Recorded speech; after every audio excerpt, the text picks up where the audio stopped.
Welcome to Cornerstone's Pastors Podcast. This is Pastor Scott, and with me today are Pastor Brian. Hey. And Jonathan Lee. How's it going?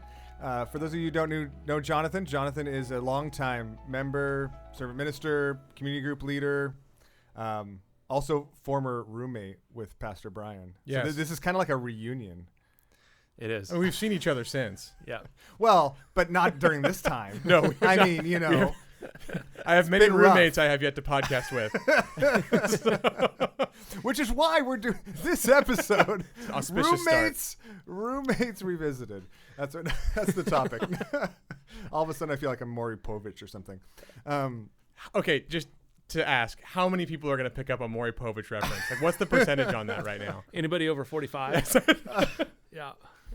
Perfect. That's what he's my aiming target for. audience, Yep. basically. So today, I'm excited. We're going to talk about the unique opportunity that the season we're in, provides for sharing the gospel with our friends, our neighbors, our coworkers. This season has provided a lot of unique opportunities for all sorts of things, right? We've been learning a ton, but we keep saying, both on the podcast and on Sunday sermons, even just interpersonally, like we keep affirming the fact that the hope of the gospel, right? The hope of Jesus Christ is the ultimate hope that people need, especially during times like this, right? It's the only thing that actually makes a difference in the midst of the world when it's like all upside down. And so we thought it'd be helpful just to take some time out to talk about what the unique opportunity this provides for us to convey that hope, for us to be ones who can deliver that gospel. And we've been talking about this a bunch. And then, Jonathan, I know you reached out because this is something you've been on your heart a lot as well. Yep. Why were you excited about talking about this and particularly about just kind of the opportunity this season provides for us? Yeah, well, I was thinking about this, and God's been teaching me a lot through these last few months and growing me, but also really kind of growing my faith. And I've seen opportunities to share the gospel in ways I never had before. And when I look back, first of all, I appreciate you having me on because in January, I'm part of a panel, and they asked, it was a commercial real estate panel. They said, what are your projections for this year? What do you think is going to happen this year? And I said, really, the market is great, and I just don't see anything really disrupting the market. So thank you for bringing on somebody that was so spectacularly wrong to set that up. But I look back in late January, we were up at in Agora. We were visiting my in-laws, and my cousins invited us to their church. And I came out of that service, and my phone was blowing up, and it was nothing but Kobe, Kobe, Kobe. And I was like, that's, what happened to Kobe? And then I looked it up, and that crash site was a mile and a half from where the church was. So we drove by it, and, that was an LA hero, right, that passed away. That night, I was at a dinner with 40 business guys who own companies, and 6 of them were openly weeping at the dinner, talking about how they couldn't believe this hero of theirs growing up had passed away. And within a week, you're kind of settling back into normal life. Everyone's grieving that. And in LA, that was an especially impactful moment, right? Yeah. But, sort of life sort of goes back to the semblance. You're working out, and then you start to see on the news this disease coming from China and Europe towards the United States. And there's nothing you can do about it. It doesn't matter how many kale smoothies you've been eating, right? Yeah. Like it's coming our direction. And then it hits us, and we pivot into quarantine life, right? And that's just a shock in of itself. The unemployment rate was 3.5% in January. It hit 30% within a month, right? Yeah. It's just and so you think, okay, I'm okay. I've got my job, right? But the unemployment rate jumped. There's 40 million people unemployed in this country, right?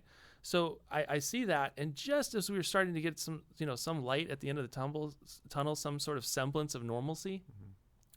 This injustice, this murder in Minnesota happens, and the entire country just cries out for justice, right? And in all these different ways that sort of came together, and then camouflaged among the actual protesters are looters, and we had one weekend where Los Angeles felt like 1992 again, right?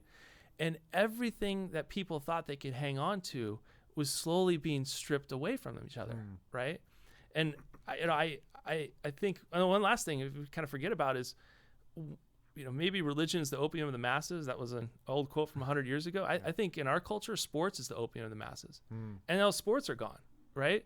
So you've got nothing that you normally hang on to sort of orient yourself.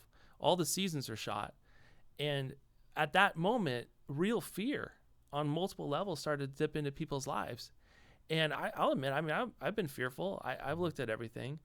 But if you look beyond the fear, every time I started to really fear and pray about something, these verses would come to me like, fear not, for I've overcome the world.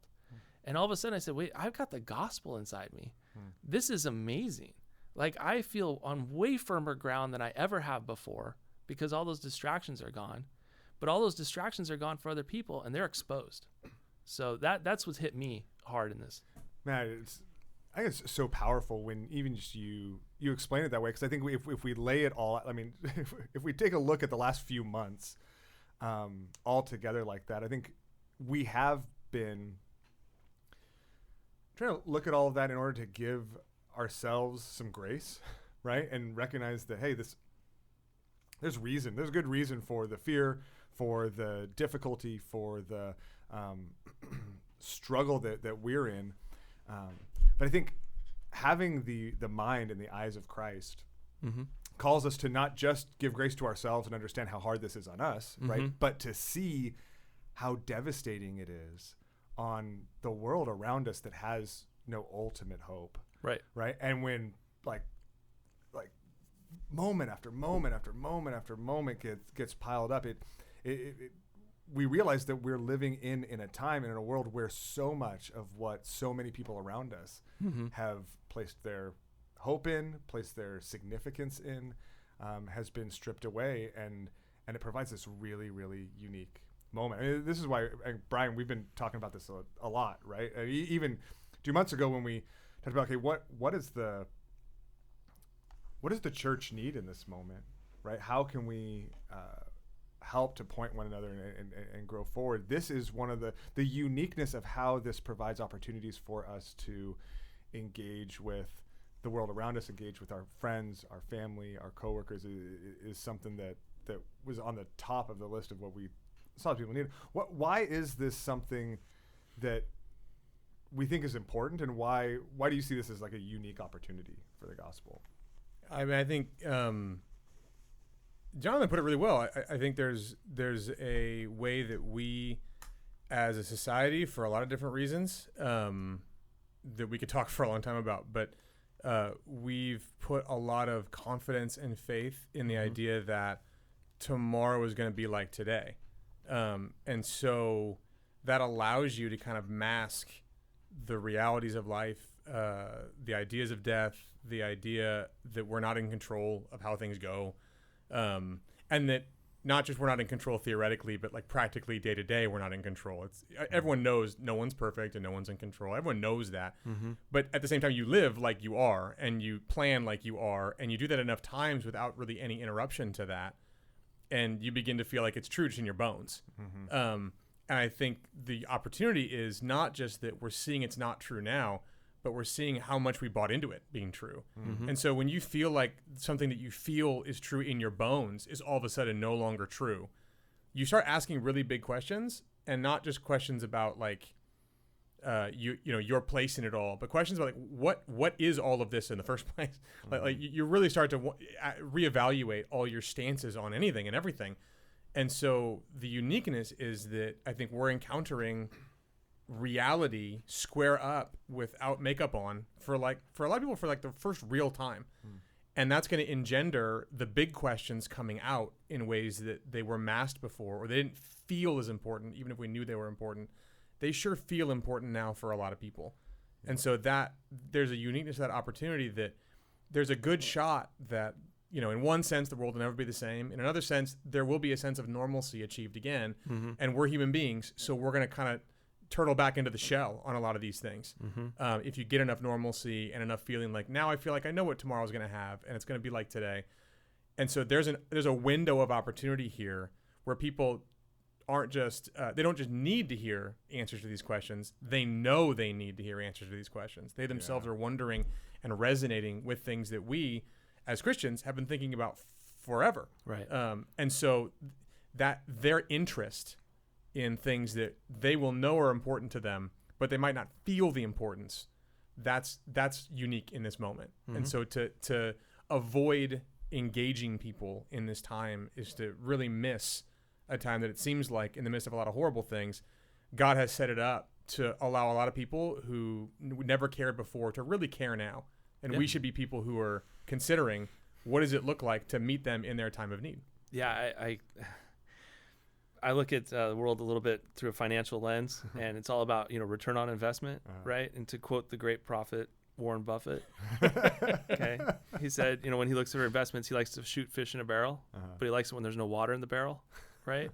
There's I am literally seeing in my day-to-day interactions, and I thought about this. I think 90% of the people I interact with on a week have no concept of Christ, none whatsoever, no template for it, nothing. They don't believe what I believe. They don't even understand what I believe, right? But suddenly that callousness and those things that Brian was alluding to that they've built up as givens in their heart is shattered open right now. And it's open for a new message. This is our opportunity to speak boldly into their lives wherever they're at. And that's why I can't be more excited about this. This is the biggest opportunity I've seen in my lifetime. I'm 43. I grew up in Los Angeles. I think we're on the precipice of something radical, and I'm excited. Yeah. And so I think a lot of people see that, right? So, and I think a lot of people see that need, and I think it's a reason that as Christians we ought to be excited, right? Because not only do we have real hope, but we see hope on the move. I mean, I think a lot of people feel that, but I think they also feel like they still feel intimidated at the prospect of them being the ones who are speaking truth or answering questions, right? Or engaging with others, even when there's an opportunity like this. I think a lot of people go, oh, there's an opportunity like this. That's amazing. I'm going to be the biggest cheerleader for the people who are doing that, right? Instead of engaging in it themselves. What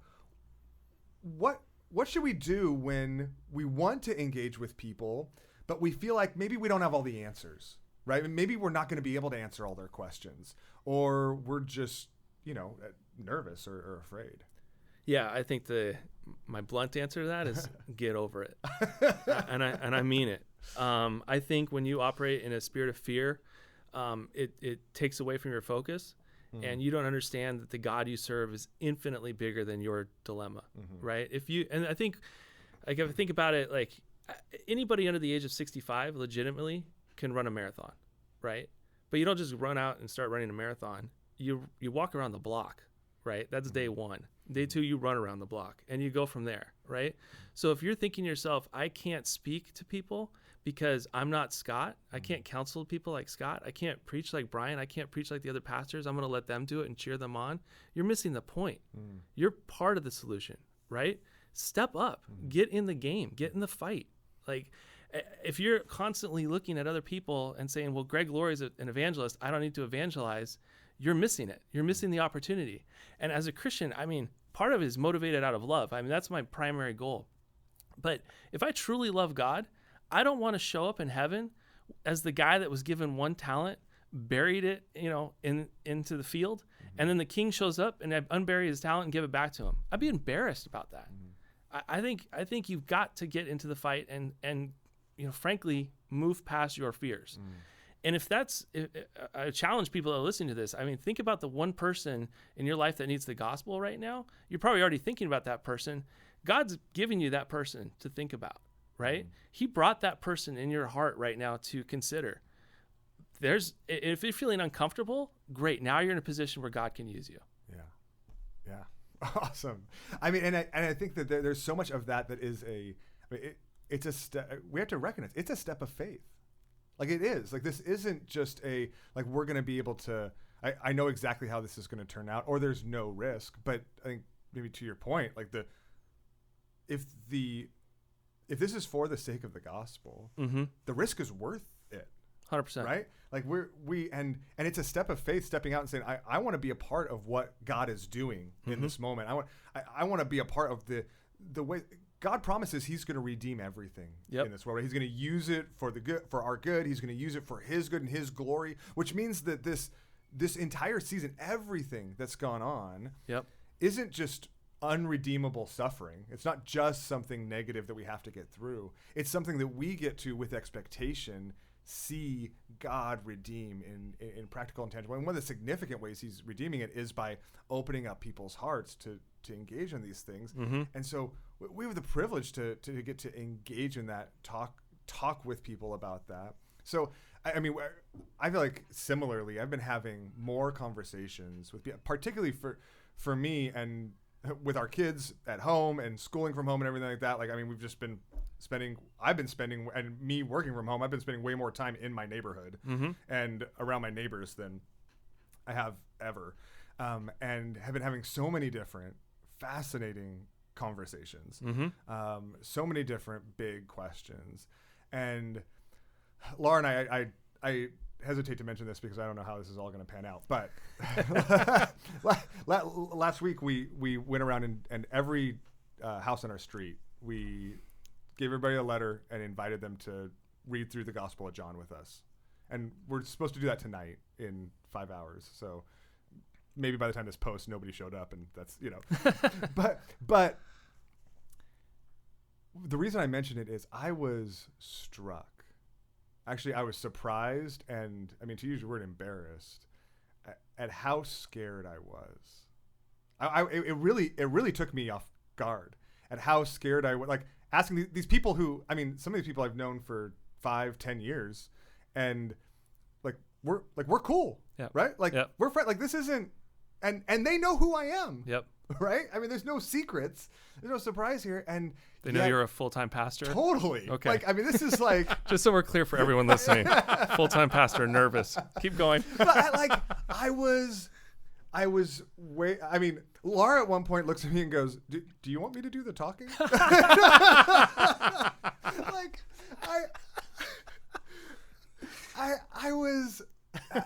I was so surprised by it, and I was so convicted by it. Yeah. Because I realized that wasn't a reason. That might be a reason, actually, that has previously kept me in my house when I otherwise should have been stepping into conversations, that I maybe just didn't even fully admit, number one. But number two, it was a hurdle that is meant to be overcome. Is a hurdle that's meant to be walked in faith, so that we can so that I can participate in what God's doing unbeknownst to me. Right? Like, he's going to work through it. It's the Spirit of God working. And so I don't need to I definitely don't need to be ashamed of the gospel. Right? The reality is, I mean, what motivated me was, I know that I have hope that you need. And I'm not trying to sell anything. I just care. And so that genuineness, even if people misinterpret it, which I think oftentimes actually they misinterpret it far less than we are afraid they are going to. But even when they do, that's not up to me. No, it's not. Right? The Holy Spirit's working on your behalf. Exactly. And maybe it's even planting seeds that we can't even see. I was going back to the analogy of walking around the block to train for the marathon. You got to put your running shoes on first, right? For me to say that is, you need to put yourself into a position to grow your faith. And I'll give you a personal story that I got to observe, and it increased my faith in the process. I joined the Union Rescue Mission last year as a board member, and I got put on the philanthropy committee, and we're looking at our budget for the year, like you guys look at your budget for the year. And a big part of our budget is the gala every year. It's in March. And about a week before the gala, there's these rumblings of, do we cancel? Do we not cancel? And there's this push-pull. And the board members got together, and I was like, you know what, guys, we got to push forward. We got to do this gala, right? It's another place where I was phenomenally wrong.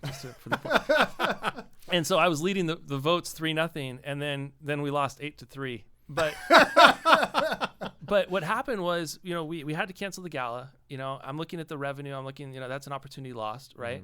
But then somebody at Union Rescue Mission had just been hired. He had a relationship at CBS. He reaches out to the CBS, team. They say, you know what, KCAL will take you, 7 p.m. in May. Well, you guys can do a telethon. We're going to bump Family Feud, a rerun, on a Saturday night, right? And then we said, well, okay, how do we broadcast this? And we got a host to host it, and he did it in his garage, right? But we need a satellite truck to go there, right? Well, the satellite truck is expensive. This guy finds out it's for Union Rescue Mission. He basically gives it for a 90% discount, right?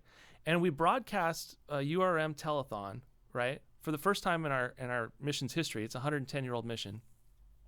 And we raised 3 times more money through a telethon at a fraction of the cost, right? And I'm thinking to myself, this is amazing, right? Like, I got to see God work in his way and the way he wanted to. I got front row seats. I didn't do anything in that, right? But it increased my faith because a God that moves like that is working on my side. I can't wait to tell people about that. Yeah. So I take that to heart. Absolutely. And if he's going to be working and moving mountains like that, just to care for people in this earth, on this earth, and to facilitate the incredible ministry of URM. Yeah. Like, how much more as we engage for people's souls, for their hearts, for their ultimate hope. If we step in, we're going to see him. But aren't we yoked to Christ, right? Yeah. Isn't he the big oxen and we're walking alongside next to him? Like, he did all the heavy lifting. Yeah. He brought about, in his mercy, he brought about a pandemic to break people's hearts open. In his mercy, he loves people so much that he's put us in difficult circumstances so that our hearts will break open. I talked to one of my coworkers this week, and he's 2 weeks ago, and he's like, what do you think about these riots? And I was like, you know what? I understand it. I'm like, there's a looter in all of us. And he looked at me, he goes, what are you talking about? You're a Christian. I was like, yeah? He goes, don't you believe everyone's good? I said, no. I believe everyone's fundamentally evil. Let me tell you about the gospel. Yeah. Like, I would not have had that opportunity otherwise. Yeah. Right? God's just teeing it up. I feel like I'm playing T-ball. He's just putting it there and just hit it. Yeah. It's great. So for the skittish out there, there's a bunch of things that that are worth thinking about that have just been said between the two of you. One is the running shoes idea, which is that if you are personally like unfamiliar with the power and the love of God, regardless of how much you believe it, it's going to be very difficult to act on the things we're talking about. And so, not impossible, and there's ways that acting on them reinforces those things in your life. But if you yourself are not finding ways to, I think last time we talked about put down roots in God himself, it's going to be very difficult for you to say, okay, now I'm going to go out and take up the challenge. And so if you're skittish, one of the things that you can do to move forward is to read your Bible and pray and do these sorts of things where you're finding ways to interact with God, to look to the story. Jonathan's got a whole host of stories, to look to these things that God's put around you and be able to use those as kind of a push off towards taking advantage of this opportunity we have. And then there's more. So when we were living together, we were in Santa Monica, and that they were putting that petition out to do the parking? The parking, yeah. Oh, I can't believe you remember this. This is 20 years ago. Yeah, it's a long time. Well, I remember because it taught me something. You've taught me a lot. But they were trying to get like protected parking, and we had people at the apartment all the time. We started the church out of that apartment. Yep. So we're like, we cannot have protected parking. Protected parking would be a big problem. It's a problem for us, and we don't want to like people illegally park at the Bank of America or whatever. Like, let's just. And we came down the stairs at our apartment, and this woman's waiting for us downstairs, one of our neighbors, who's like, hey, have you signed the petition yet? We really want to do this protected parking. And Jonathan, his first response was, oh, I totally disagree. And I wanted to go back up into the apartment. I was like because the way my mind works, and I think there are people who are listening who are similar to this. Like, when you have a disagreement of any kind, when there's any kind of non-alignment, it's like fade to black. I just don't know how to proceed. There's this way that feels like a little bit of piece of death to me, to have someone not agree with me or just kind of be on the opposite side of something from someone. So I'm always being diplomatic and trying to find, and what was amazing to me was, as I tried to slink away, no one died. Everyone was fine. Jonathan's a nice guy. She was nice. They had a very short talk, and we went about our day. And it occurred to me that a lot of us, I think, when we think about things like evangelism, have a similar fade to black mentality, where I'm so deathly afraid of someone misinterpreting or just not even enjoying the conversation, feeling even the littlest bit uncomfortable, that I just don't have any ability to take advantage even of a moment like this when they probably do feel comfortable. And I think there's some encouragement in taking these steps where there's asking questions instead of pulling out your Romans Road tract, just finding ways to interact with people about the big questions and realize that they actually are interested in talking about them. And that walk around the block is something that allows you to then jog the next day. And so I would just really encourage you guys. There's a way to take up this challenge and take advantage of this opportunity that involves thinking of that one person and asking one big question. And that's day one. You know, like, hey, what do you think about all of this? Or, you know, is it making you reevaluate anything? You know, have you thought about life? I mean, this disease is everywhere. Like, are you freaked out by dying? Like I think I'm a little freaked out by dying. And so these ways of talking, that's your walk around the block. And when you realize that people will engage you on that, and they will be okay. Like it's not fade to black. There's all of a sudden the next day you're able to take a further step. And I've actually watched you, Jonathan, do this with people for 20 years. Like I've seen you do this over and over again, where you ask questions, you're there, and it's never pushy. Right. Like I've literally never seen you be pushy. And I think that's fascinating. So to me, there's been like a lesson to learn. And so for those of you who are skittish, I think there are great lessons in here. And you don't need to go out and braveheart your way through this necessarily to take your next step, even today. Send a text, make a phone call, say a prayer, like whatever walk around the block looks like, do that today. And let's see what happens. And if you keep your character the same, I mean, I've been in the same place. I've been in my same job for 15 years. I was a Christian when I started. I'm still a Christian. When people hit crises moments, when, you know, this happened in our company. You know, we had one of our assistants. Her, she's very involved in the Culver City Little League. One of the kids that was on her son's team overdosed during this, right?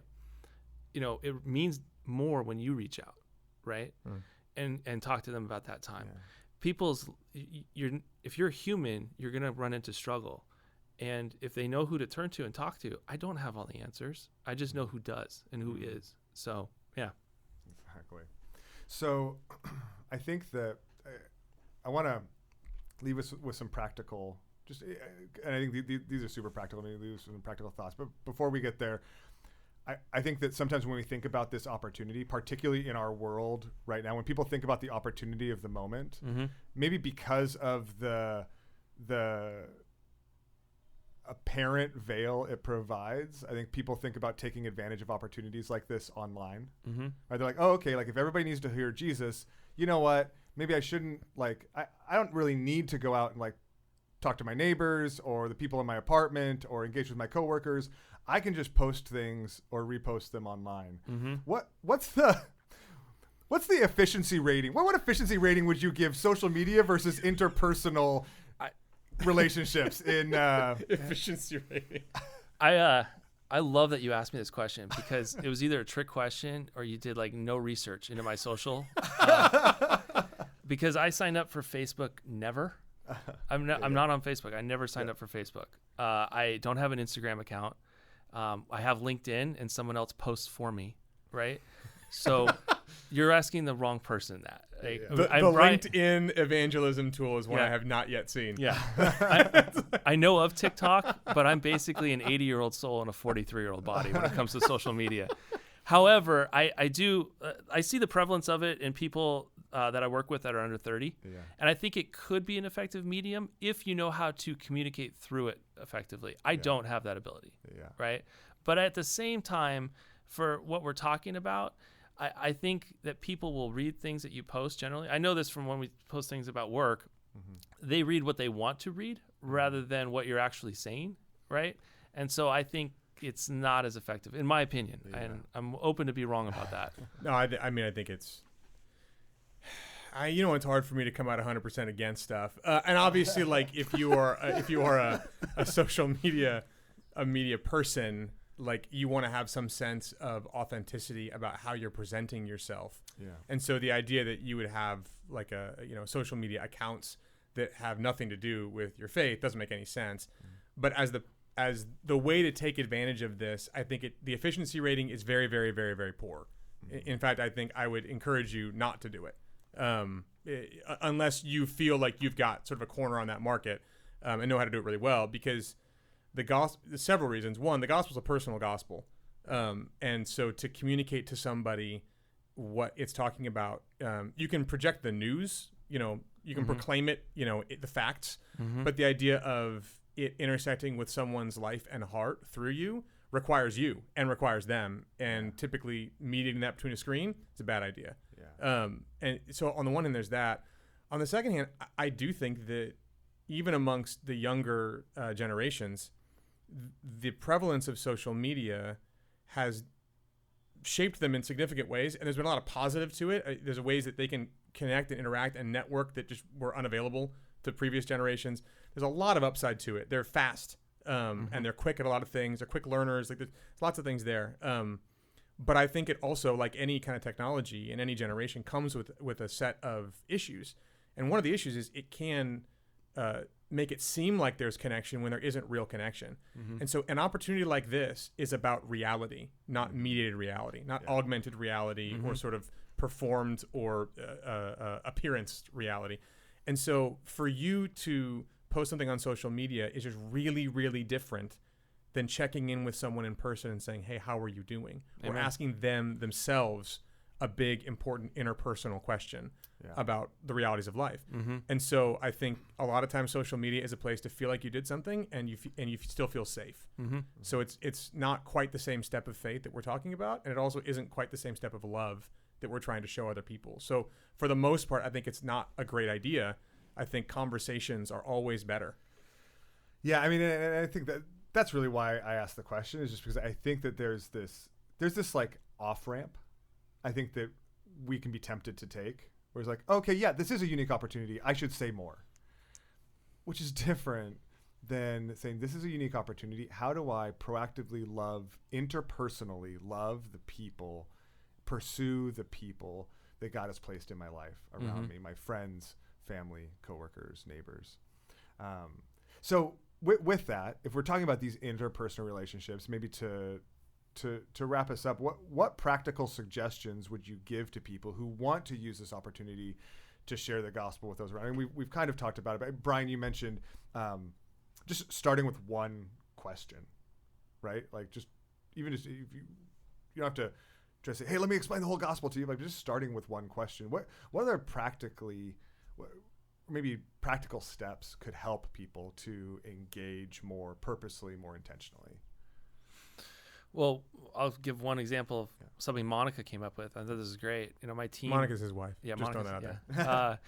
She's. I have 7 people on my team at work, and in the middle of this, she's like, "Man, this quarantine's been going on and on. It's finally summertime," and so she went out and curated a gift bag, right, of summer stuff. Some suntan lotion, a new towel, some tequila, a book, and we put it together. And then I wrote a personal note to everybody on my team and include on the back of it a Bible verse, not something, direct, but just something about, hey, about peace in our time and being peace in amongst, a stressful situation.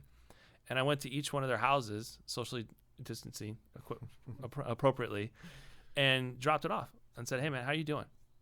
And like the reception I had was phenomenal, because it showed that, we cared, right, as a couple. That in of itself is not going to bring anyone to salvation, but that was a start for me. And then going back to what I said earlier, if you got an opportunity, just take it.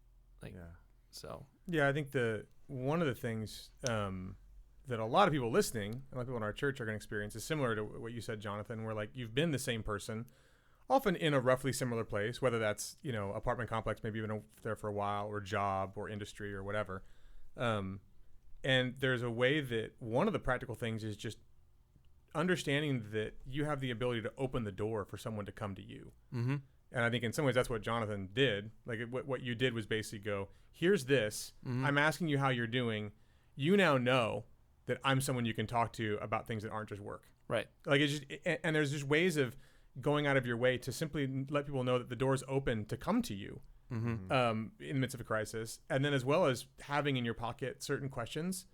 One of the things that I like to encourage people in this sort of realm is you probably have more answers than you think for people's questions, because you yourself are a Christian. And I think we tend to think that we're trying to work from some playbook where you memorize the answers in the back of the book and now I know how to talk to people. Right. When what people are looking for and what God has designed you for is to share the hope you have, not the hope that someone else scripted for you to have when they ask question 2, in the worksheet. And so for you to think through yourself, like, what are the reasons I still find myself rooted and trusting in Jesus Christ? Why do I find my hope in this? It's when we get distance from those things ourselves, we find ourselves searching for other, quote unquote, better answers to people.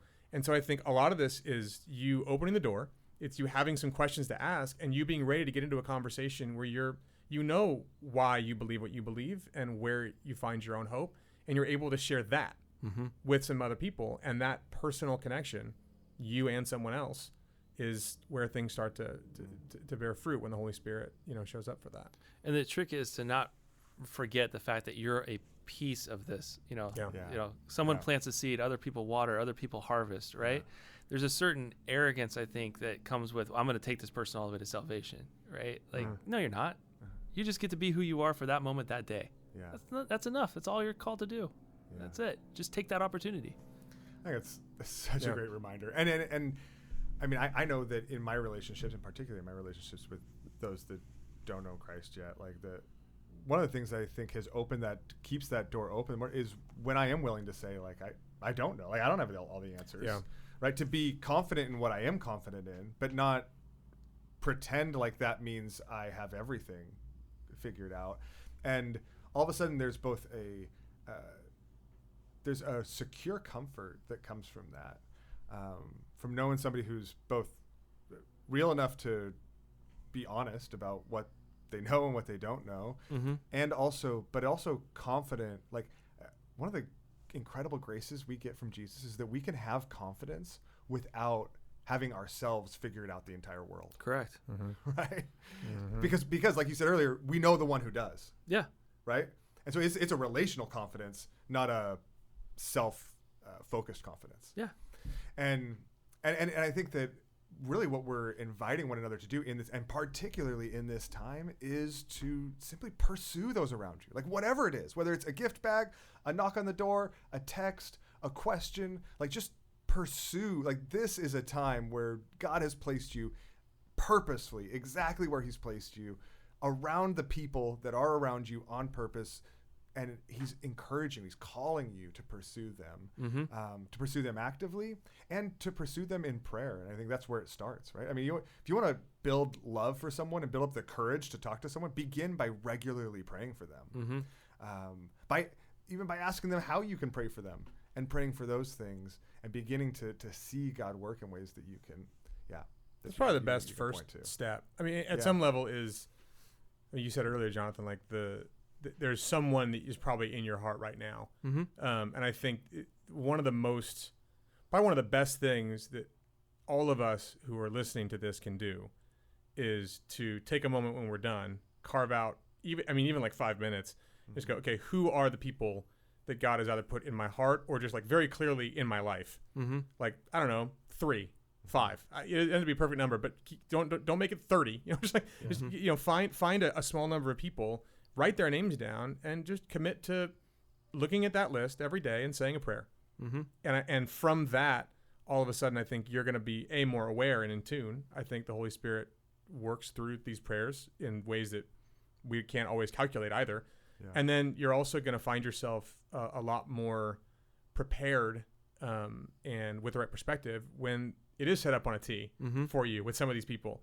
And I think if we do that, we're going to be able to, in 6 months, a year or whatever, have a lot of people who could come into a podcast and tell some stories about, several of the names on that list, because God listens to his people when they pray. Amen. Yeah. And that's a nice, simple, easy in one sense, like discreet way of moving on from this and doing something practical. And from there, who knows what happens? Yeah, absolutely. Well, this is really exciting. It is really exciting. God is building his church, and he's building his church in a unique way in this season, uniquely compared to any other time I know in our lives. And I think he is calling us to get in the game, right? To step in, to take steps of faith, to practically be engaged and to ask ourselves, okay, Lord, like, how do you want to use me? Not just to survive this. God is calling us to do more than just survive this, right? Just get through it. Just give ourselves another, and there is plenty of grace for us as well in the midst of this. But in that, he wants to use us, broken and limited as we are, for his glory in the lives of those around us. And so thanks so much for taking the time, you guys. Thanks, Jonathan. Thank for you. taking It's the time to great. get Thank to you. tell us. And we'll be praying that God uses you in even the lives of the people who've already come to mind. And we're excited to hear the stories about what he does through that. So thanks for listening, and we'll see you on Sunday.